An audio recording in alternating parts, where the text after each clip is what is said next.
Mga kalingap, magandang araw po muli sa ating lahat. Kasama ko sila Carla, Rosan, kalingap. Vlogger natin kasama ngayon para mag-scout dito po sa isang barangay ng Basod. Para dito tayo mga kalingap. Tayo. Saan dyan doon? Rosan, kilala mo yan? Kilala mo to? Ito ang nag-scout kasama natin? Ay, hindi. Kapatid. O nga. Ay, mahirap po.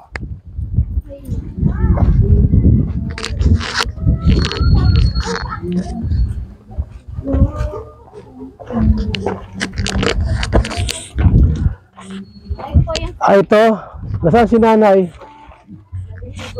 Niligo. Oh, Toy. Mag-discount ka.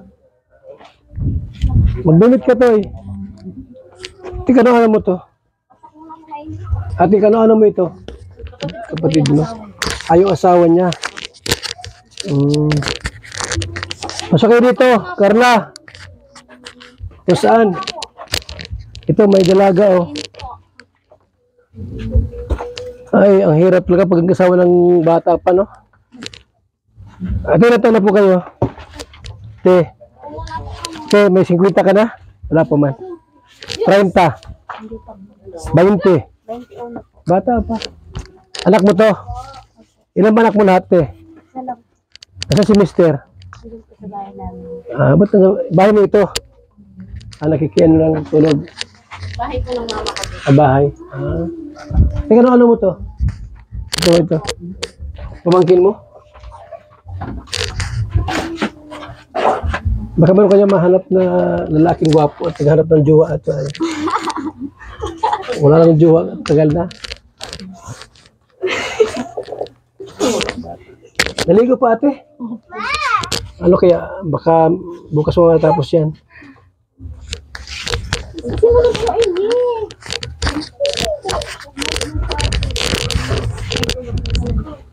Ay, Ginoo.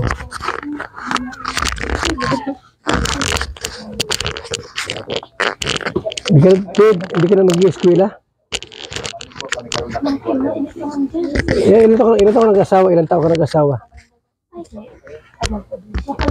18, nag-asawa ka na? Pinay! Dito si Congressman, oh. Ayan, oh.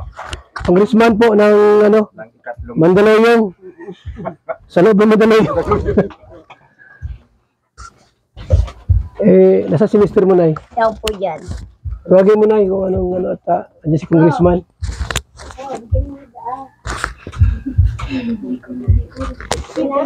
Bicol pala, Bicol. Ha? May nag-report bigde yung kapatid mo daw. Sabi, gusto mo rin mag-abroad. Sabi ko, puntahan natin. Kasi open yung Hong Kong, Singapore, Dubai, Kuwait. Kailangan si Agumno mag-desisyon. Hindi po ko paano mag-abroad. May salit lang po ako. Ate, meron pa lang si malit na bata para siya makapag-abroad. Kasama rin siya. Hong Kong yan ay. Alam mo si Mister kung mapayag na mag-abroad. Kaya tawagin mo muna kung okay sa kanya. Si Carla nga, pupunta ng Canada. Nagbubulos? Bubulos. Tanong mo, sir, kung kung gustong payag sa mag-abroad sa South East. Nay, ano yung mga asawa mo kung papayag? Ha? Kasi open kami sa Dubai, Singapore, Hong Kong, Kuwait. Ano dyan, Kuwait? Meron tayo? Kuya, hindi mo ako ma-abroad. At hindi pa na ma-abroad ang nasa, sabi mo, ma-abroad. Hindi po yung makakapag-abroad kasi walang Wala lang akong tawag ng pambahay ko. Kami bahala na yung lahat. Passport, working visa, lahat ng kailangan kami bahala. Tapos mayroong 2 months training sa Manila, Nay, Mandaluyong. Bago ilipat. Maganda kong bahay dito. Tama yan, pag nasa abroad kami, papagawa natin yan. maganda kaya. Ganun mo, sir, kung kayo okay sa mister. Ay, talagang sir, na mag-abroad si Agum. Ay, kuya. Yung kamandaan. Kuya. Open kasi, open ang Singapore, Dubai, Hong Kong, Kuwait. Ano lang po kuya? 3 years contract. Ang sweldo po ay 40,000 buwan-buwan. Sabi nung utol niya ito, kapatid niya. Ito na ma-abroad. Sa, ano te, gusto niya sa Hong Kong ay, okay naman ba sa iyo? 3 years contract tayo. Alam na, kailangan pag-ibig ka yan. Okay, okay? Ay po. Wala, okay na eh. Yun na lang kayo. Yun ka dyan. Okay daw. Ay po. So, di ka maghanap ng iba. Baka maghanap pa ng iba. Kasi marami ganyan sa abroad. Pagka nag-abroad ng asawa, pag alis, igwa ng iba. Ay po. Siya? Ayun. Paano yan ay? Ito mo na ito, papalit sa iyo. Abang wala ito si misis mo. Kaya ano sadya mo dito? Kap, anong ano nito? Ilan ba anak mo lahat? Ilan anak mo lahat? 4 po. 4. 4 po sa kanila. Anong trabaho ni kuya? Si ano lang po ang trabaho. Ha? Si ano lang po mag-arawan. Sa mga paramit, katatrabaho na nila para arawan. Anong nagpa-farming ka? Laot. Lay po. Ano lang mo dito? Si ano po baga. Nahalabas ako minsan. Mura. Mga pa ng sungka mo. Ay po. Nasungka ka din? Kaya pala dumadami anak mo ay tapos sungka. Tara na kabidyo kita dyan na duwa. Te, wala akong nakita ang problema nila. Wala, masaya naman sila wala man sila problema ng asawa. Kuya naman, yung ng bayan. Ilan anak nyo, te? 4 po. 4 ang anak nila. Wala naman sila problema. Ano, Kap? Tingin mo, wala mong problema? Oo, masaya. Masaya naman. Dalawa? Malusog si kuya. Malusog. Oh. Pangirit. So wala akong nakita ang problema dito. Kasi yung lupa nyo ito tayo? Lupa nyo ito dahil? Lupa nyo ito? Lupa nyo sarili? Sa barangay? Barangay lang po yan. Nakikitira lang kayo? Wala kayo sariling lupa kuya? Luti wala? Wala no? Ito kanong luti ito sa barangay ito? Ay po. Ito, kaninong bahay ito tayo kuya? Sa magurang ko po niya. Matanda na? Ay po. Mm. Ang haro ko po baga iyan. Itong bahay mo? Ay po. Hindi mo lupa yan? Day po. Ay, hindi mo lupa. Kasi yung requirements namin, di ba sir, pagka dapat may lupa, no? Dapat sa rin. Hmm. Kasi kung papatayin ka ng bahay, tapos biglang kinailangan ng may-ari. Hindi pwede. ano kayo? Kaya nag-scout kami, kasama namin si Rosan at saka si Carla. Record namin dito, pagka halimbawa magpatabang sa harong baga bahay, dapat sariling lote. Di bali, mayroon kang asawa ka mang gwapo. Walang problema. Wala ka kulang lote dito. Wala. Sa dito ka na yung duty. May kami, kasulat na nga kita sa dumpati sa barangay. Sariling lote ito, sarili nyo dahil. Sa dito ko ngayon. Kaya po. Kaya ito po. Nagbayad po kan bigyan mo ng buwang. Kumuha kayo ng ano, tayo sa barangay baga. Ano yun sir, yung sa barangay na certification na patunay na ito ilote nindo. Kasi baka mamaya ginagawa yan, mabibinbin lang at may makontra. At yung certificate of indigency, na kailangan natin yun. Si Rosan, no? Kasi ikaw naman bahala magpala pa. Yung certificate of indigency at saka, Ownership. ano sir? Certification of ownership. Certification of ownership. Ano yung narinig mo? Yun lang po ang kailangan natin gawin. Ito si coordinator ta. Mukha ni Laura.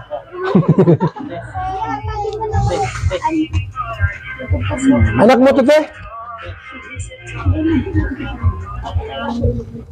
So yun lang, muna ang aming ano sa inyo.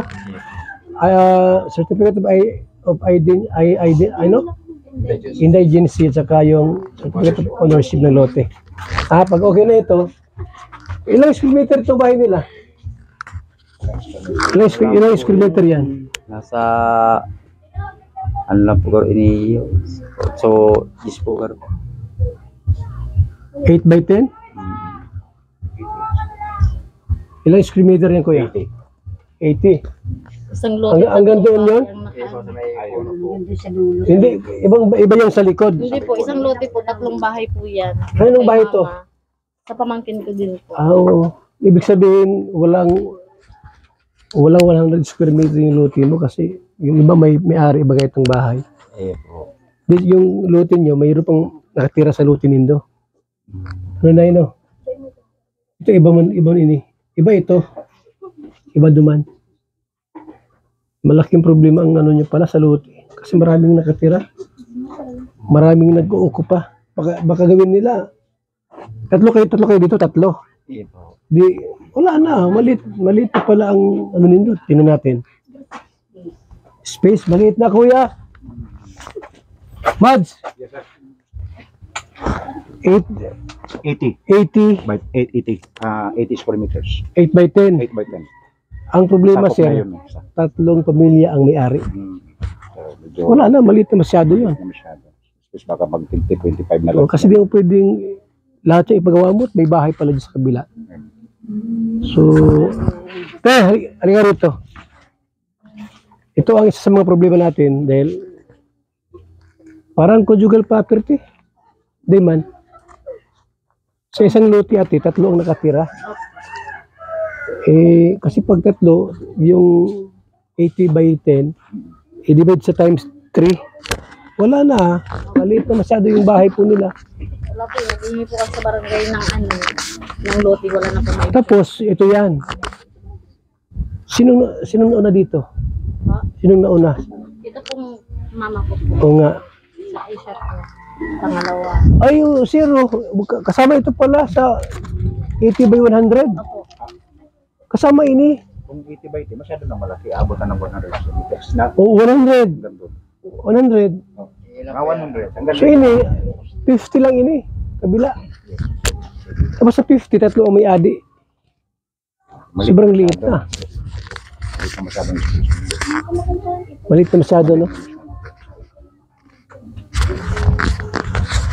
Ito ang kabila, ate, pamangkin nyo? Ilang taon na yung pamangkin nyo? 23 po. May anak din? Meron po, Dalawa. dalawa. Anong trabaho, ate? Construction? O sa dito lang? May nakukuha po. Ang ganun lang. May natapos. Ayun mo, nakukuha na. Ito na pa ng lote nila, oh. Ito lang kalaki, oh. Yan lang, oh. Hindi na kasama duman. Iba ini. CR ito. Hindi pa siya. CR yung lahat. Kasama duman. Hindi lang po. Abot lang ng 30 square meter sa inyo kung yan lang. 30 square meter. Maliit lang pala, no? Kasi ko 50. 20 yun, no? Tama-tama. Hindi yan maayos yung barangay ng certificate, sir?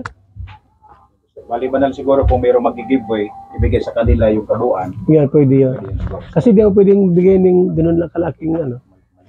Maliit yun. So, ang gawin dyan, mag-meeting sila tatlo. Diba? Tama. Tapos kung anong plano. Nay! Kuya, mabalik kami dito, ha? Kasi nag-scout na naman kami kung anong pwedeng maitabang namin. Si ate, oh. Ate, kung anong mag-usap mo na sila. Ayun namin ang gulo ay ginagawa yung bahay nila tapos may makontra. Kasi wag sa ako. No, te, hindi ka ma-abroad? Hindi. So tara, Rosan. So mag-usap muna sila doon sa problema sa lote. Ano? Ano si ate? Oh. Tibala ka na ha kung anong ano. Mag-usap muna sila sa barangay. Ano sir, sa barangay mag-usap o sila na lang? Sila muna siya, tapos pagkatapos, Kayo muna. saka sila pupunta ng barangay kung napagkasunduan nila. Para may award siya, kung kanino pwedeng i-award. Okay. Kanino i-award yung lupa. Para lumaki, kasi maliit Ito, ano mo to? Asawa mo? kapatid. Kapatid. Okay. Dito na nakatira. Hindi po. Anak ko niya. Ayan. So, dapat mag-usap muna sila. Para maganda yung wala problema sa lote. Tara na, tuloy tayo. Ano to? Bahala ka na sa nila. Salamat Oo. po, sir. Sige, thank you.